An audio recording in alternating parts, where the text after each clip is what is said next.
के against, one of the weakest currencies in Asia.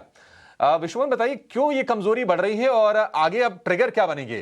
क्या ये स्लाइड थम जाएगा या फिर और वीक होगा अभी रुपया? देखिए, रुपए पे हमने जितने भी करेंसी एक्सपर्ट से बात की है उनको लगता है कि 90 के आसपास तो जाएगा ही, 90 के ऊपर तो जाएगा ही जाएगा डॉलर के मुकाबले, क्योंकि जिस तरह के अभी के जो माहौल है पूरा रुपए के लिए निगेटिव है। एक तो आरबीआई से ब्याज दरें घटने की संभावना है, क्योंकि ग्रोथ के नंबर जिस तरह के है उससे तो लग रहा था कि कुछ आरबीआई होल्ड भी कर सकता है, लेकिन महंगाई एकदम ये पे है, दबाव भी है। आरबीआई गवर्नर की तरफ से भी इस तरह के बयान आए हैं कि ब्याज दरें यहाँ पे घट सकती है, तो वो एक चिंता है। दूसरा, यूएस के साथ जो ट्रेड डील में लगातार देरी हो रही है, एक बड़ी चिंता है, क्योंकि हायर टैरिफ पे आप एक्सपोर्ट उतना कर नहीं पा रहे हैं और आपका जो ट्रेड डेफिसिट है वो रिकॉर्ड हाई पे है।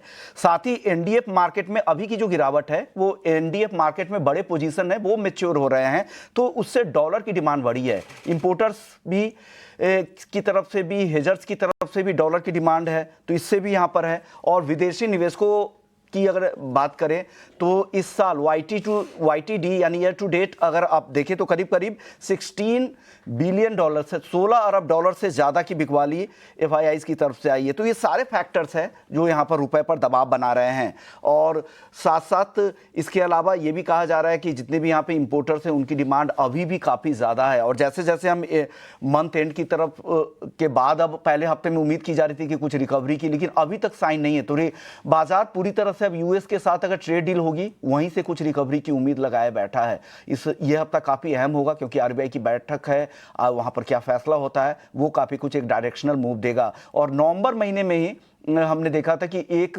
रुपया कमजोर हो गया था, हमने 88.5 के आसपास के लेवल्स देखे थे, अब 89.75 के ऊपर जा चुका है। तो बड़ी गिरावट कह सकते हैं रुपए के हिसाब से। हालांकि बाजार से पूरा डायरेक्ट कॉरेलेशन नहीं रहता इंडेक्स से, लेकिन अगर इतनी गिरावट आएगी, इतना रिकॉर्ड कमजोरी देखी, तो डेफिनेटली इसका बाजार पर भी असर होता है। अभिषेक।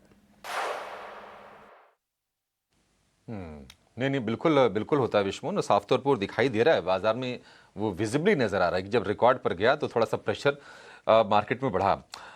आज हम देख रहे हैं कि कुछ स्टॉक्स आज ना ब्रॉड